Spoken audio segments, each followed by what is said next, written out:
इन देशों ने हमेशा निभाई है भारत से दोस्ती। अब तक सबसे भरोसेमंद रहा है रूस। परिस्थितियां चाहे कैसी भी रही हों, सोवियत संघ के समय से ही रूस ने भारत का साथ दिया है। खास बात यह है कि मित्रता केवल लेन देन तक सीमित नहीं है। भारत का परमाणु कार्यक्रम हो या अंतरिक्ष कार्यक्रम, सभी जगह रूस ने भारत की हर संभव मदद की है। वर्ष 1962 में जब अमेरिका, फ्रांस, ब्रिटेन और चीन ने कश्मीर के मुद्दे पर सुरक्षा परिषद में भारत के खिलाफ वीटो का प्रयोग किया था, तब रूस ने ही भारत के पक्ष में वीटो का इस्तेमाल किया था। भारत और पाकिस्तान के बीच वर्ष 1971 में हुई जंग के समय भी अमेरिका पाकिस्तान की मदद करने को बेताब था। उस समय रूस ने भारत के साथ आकर अमेरिका और ब्रिटेन को करारा जवाब दिया था। अमेरिकी नौसेना को बंगाल की खाड़ी की ओर बढ़ता देख रूस ने भारत की मदद के लिए अपनी परमाणु क्षमता से लैस पनडुब्बियों व विध्वंसक जहाजों को प्रशांत महासागर में हिंद महासागर की ओर भेज दिया था। रूस ने 1971 में भारत पाक युद्ध से पहले भारत को आधुनिक हथियार भी दिए थे, जिसमें उस समय का सबसे अत्याधुनिक फाइटर जेट मिग 21 भी शामिल था। भारत व रूस ने 9 अगस्त 1971 को 20 वर्षीय सहयोग संधि पर हस्ताक्षर किए थे।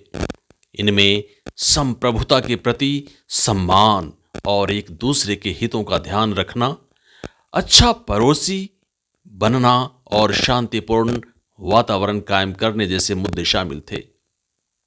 वर्ष 1993 में इन्हीं मूल सिद्धांतों पर रूस और भारत ने शांति, मैत्री और सहयोग की नई संधि की। यही कारण है कि आज भी हम रूस को अपने भरोसेमंद मित्र देशों की सूची में सबसे ऊपर रखते हैं। बेहद खास है भूटान और भारत का रिश्ता। भूटान और भारत का रिश्ता भूगोल, इतिहास और संस्कृति के मेल से मिलकर बना है। सदियों पुरानी यह दोस्ती आज भी वैसी की वैसी ही है। हर मुश्किल परिस्थितियों में भूटान अपने देश के साथ खड़ा रहा है। वहीं भारत ने भी भूटान को कभी पराया नहीं समझा। भारत और भूटान के बीच की इस दोस्ती के महत्व को तुम इसी बात से समझ सकते हो कि भारत के पहले प्रधानमंत्री पंडित जवाहरलाल नेहरू ने थिम्पू में एक सम्मेलन में कहा था कि अगर कोई देश भूटान पर हमला करता है तो उसे भारत पर हमला माना जाएगा और भारत उसका मुंहतोड़ जवाब देगा।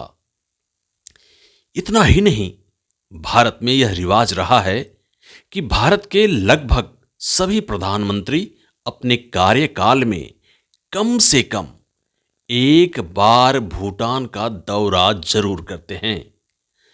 प्रधानमंत्री नरेंद्र मोदी ने तो 2014 में अपनी विदेश यात्रा की शुरुआत भूटान से ही की थी।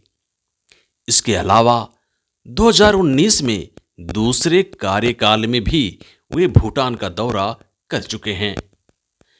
2017 में अपनी अटूट दोस्ती का परिचय देते हुए डोकलाम विवाद में भारत भूटान के साथ कंधे से कंधा मिलाकर चीन के खिलाफ खड़ा रहा, जिस कारण चीन को डोकलाम से पीछे हटना पड़ा था। मित्र राष्ट्र होने के नाते कोरोना काल में भारत ने भूटान को टेस्टिंग किट और दवाएं उपहार के रूप में दी। सांस्कृतिक संबंधों ने जापान के साथ मजबूत की है मित्रता। भारत व जापान के बीच दोस्ती का एक लंबा इतिहास है। जापान की संस्कृति पर भारत में जन्मे बौद्ध धर्म का स्पष्ट प्रभाव देखा जा सकता है। भारत के स्वतंत्रता संघर्ष के दौरान भी जापान की सेना ने नेताजी सुभाष चंद्र बोस की आजाद हिंद फौज को सहायता प्रदान की थी। स्वतंत्रता के बाद से भी अब तक दोनों देशों के बीच मधुर संबंध रहे हैं।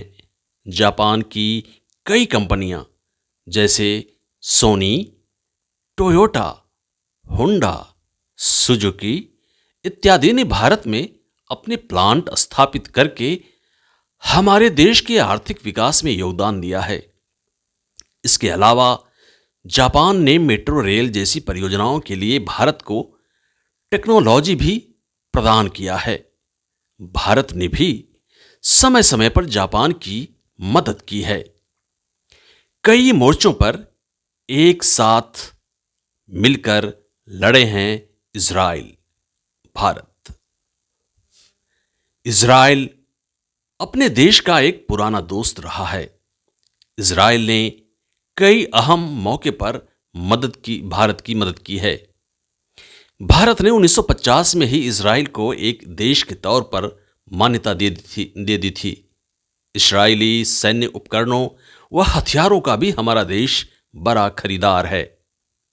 इस्राएल की खुफिया एजेंसी मोसाद और भारत की रॉ ने एक साथ मिलकर कई मुश्किल मिशन को सफलतापूर्वक अंजाम दिया है।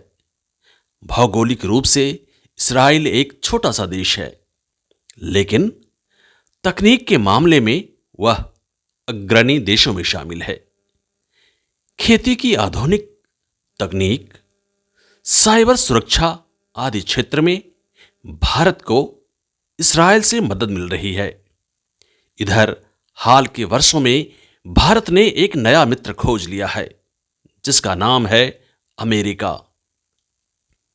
अब देखना यह लाजमी होगा कि अमेरिका भारत मित्रता लंबे रेस का घोड़ा साबित होगा या फिर टाई टाई फिस हो जाएगा।